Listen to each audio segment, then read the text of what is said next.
Romanos 8, 28, o que ele diz? Todas as coisas cooperam para o bem daqueles que amam a Deus. Só que há muita confusão na interpretação desse versículo, né? O meio carismático, e principalmente os neopentecostais, entendem que esse versículo, Deus está ensinando que todas as coisas cooperam bem para os que amam a Deus. Ou seja, esse versículo é uma prova que para os cristãos, tudo vai correr bem, tudo vai caminhar para o bem, que é a vontade de Deus, que sempre estejamos bem, que nunca passemos aflições, que nunca venhamos a sofrer, que é sempre a vontade de Deus o bem. Não é a vontade de Deus que fiquemos doentes, não é a vontade de Deus que nos falte dinheiro, não é a vontade de Deus a pobreza, não é a vontade de Deus as enfermidades, não é a vontade de Deus situações difíceis. Segundo a interpretação deles, é a vontade de Deus sempre o bem, que tenhamos dinheiro, saúde, felicidade, paz, prosperidade. Por isso é o advento do neopentecostalismo, que também se desenha como uma igreja triunfalista. O que é triunfalista? Só vitória, tudo é vitória, né? O crente não pode perder, não pode andar em derrota, não pode bater carro, não pode pegar gripe. Se acontecer uma epidemia na cidade, o crente não pode pegar, ladrão não pula na casa de crente, enfim, é o triunfalismo. Não pode chorar, crente triste, cuidado irmão, não chore, né? É o triunfalismo, que o neopentecostal, o carismático, na sua maioria, não digo todos, entende. Então todo mundo vai na igreja para buscar a bênção, para buscar a vitória, né?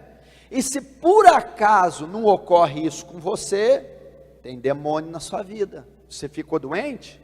É Satanás. Ah, você não prospera? Não tem fé. E está acontecendo tribulação na sua vida, irmã? Reveja seus conceitos. Não é a vontade de Deus a tribulação.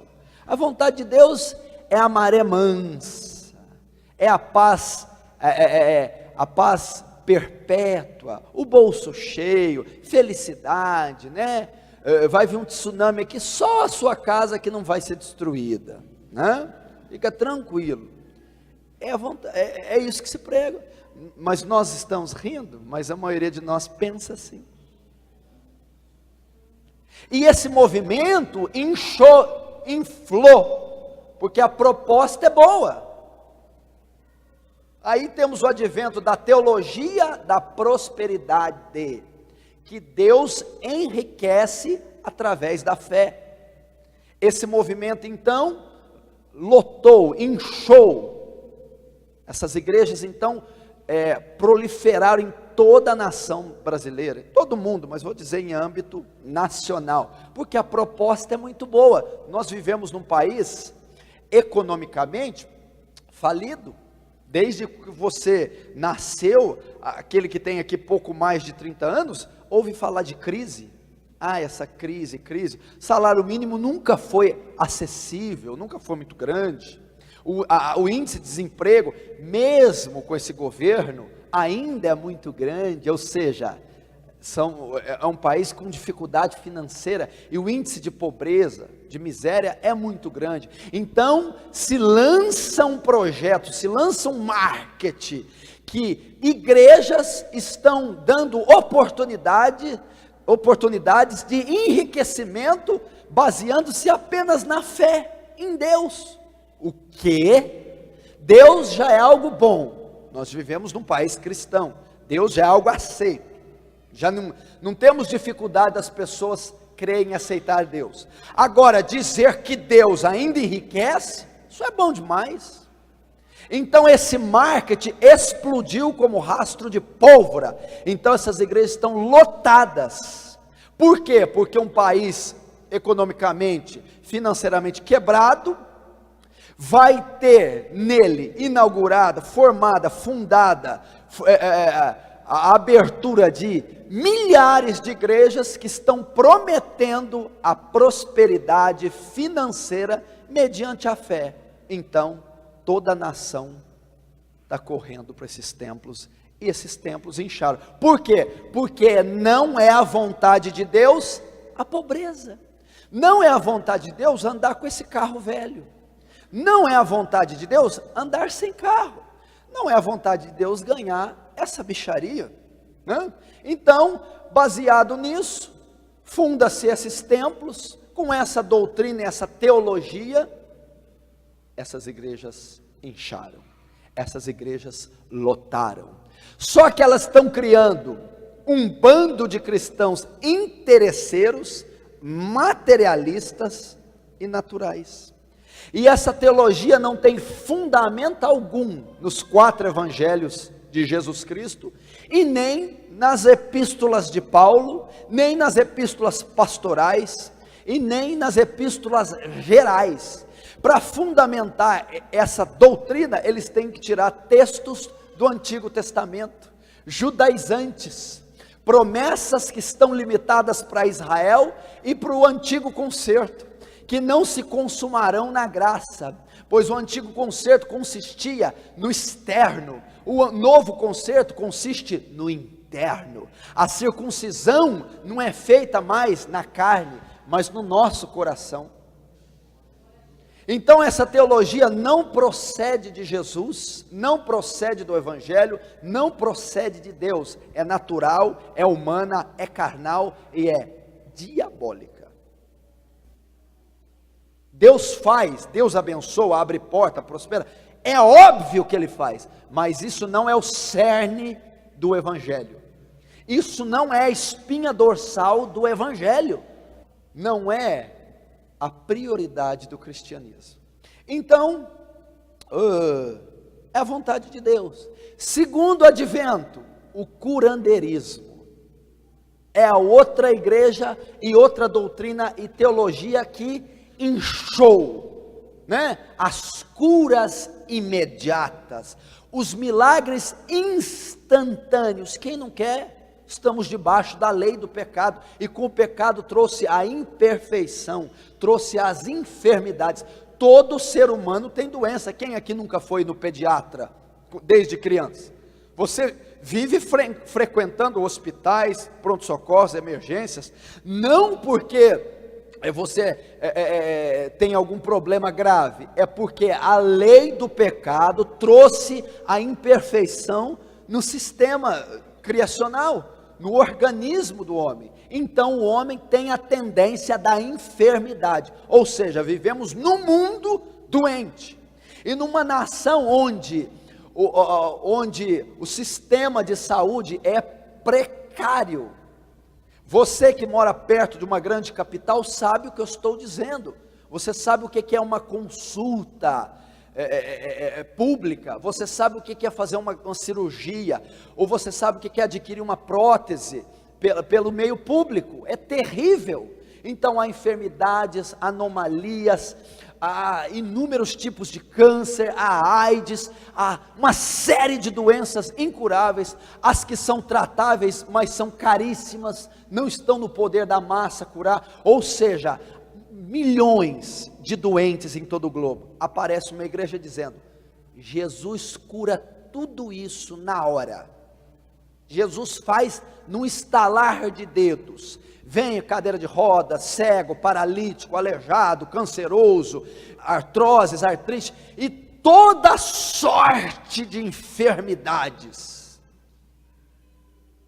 Quem não é doente? Então essas igrejas incharam, porque não é a vontade de Deus essa dor, não é a vontade de Deus a doença, não é a vontade de Deus que você espirre, não é a vontade de Deus viver nesse quadro.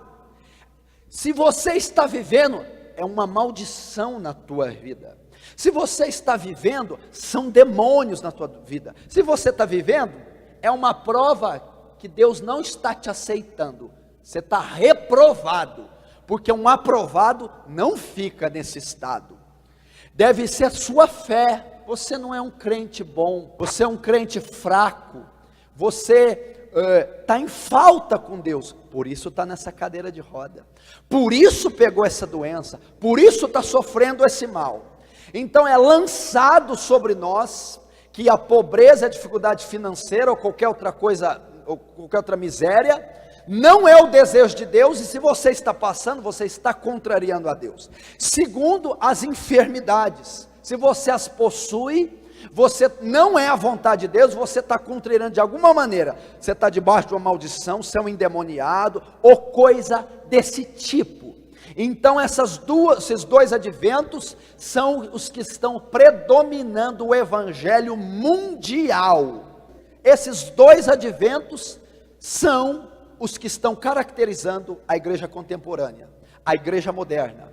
E a nação brasileira é regida por esses dois segmentos, milagre e prosperidade. Igreja que não tem isso, não presta, não é avivada, não tem Deus, porque onde tem Deus, tem que haver milagre contínuo, e onde há Deus, tem que haver prosperidade, vida boa, comida, e etc. E isso está regendo o evangelho brasileiro, essas anomalias cristãs, e você não vai encontrar respaldo bíblico para a prioridade que eles estão dando a isso.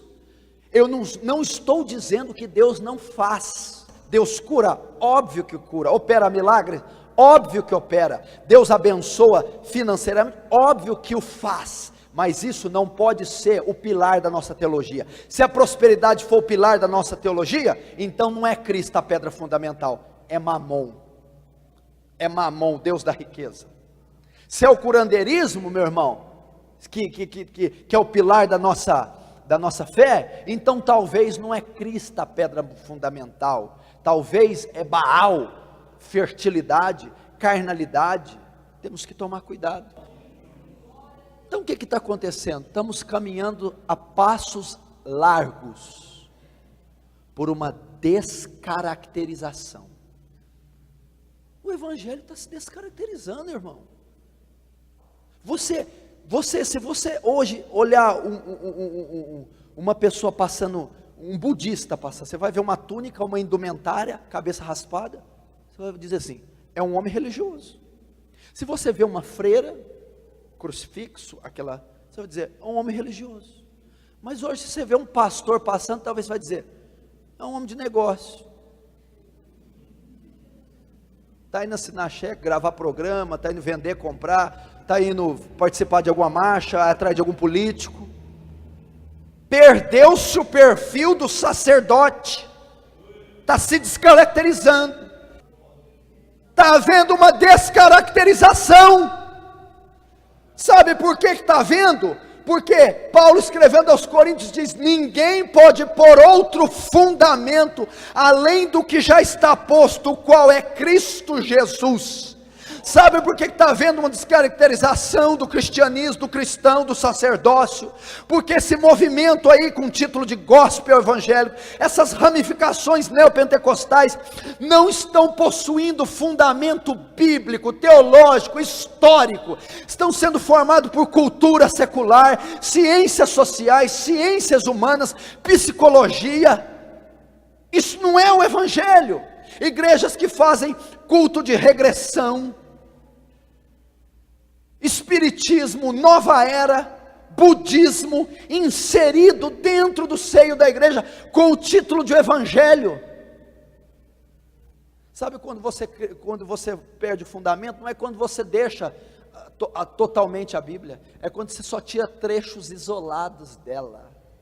Porque se você abrir a Despertar e a Sentinela, há versículos. Se você abrir o livro de Mormon, há versículos. Se você abrir até o Evangelho de Allan Kardec, lá também há citações do Evangelho. E o que acontece? Um texto fora do contexto é suficiente para criar uma heresia. Lembra em Atos 17? Dos cristãos bereanos? Consultavam todo dia nas Escrituras, para ver se essas coisas eram assim. Agora hoje, o que a igreja está fazendo? O meu povo, disse o Senhor através de Oséias, se perde. Isso que está acontecendo aí, Por falta de conhecimento. Temos que voltar ao Evangelho, voltar à pedra, à rocha fundamental que é Cristo. Temos que estudar de Gênesis a Apocalipse, temos que ler a palavra.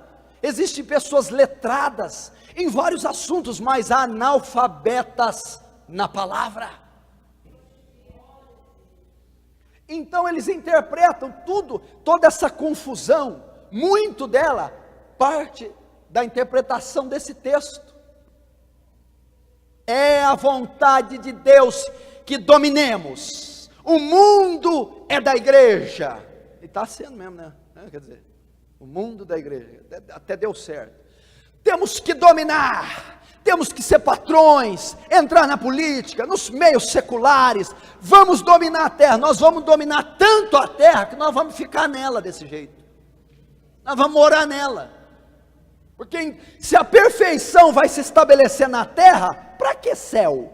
Para que arrebatamento? Para que vida eterna?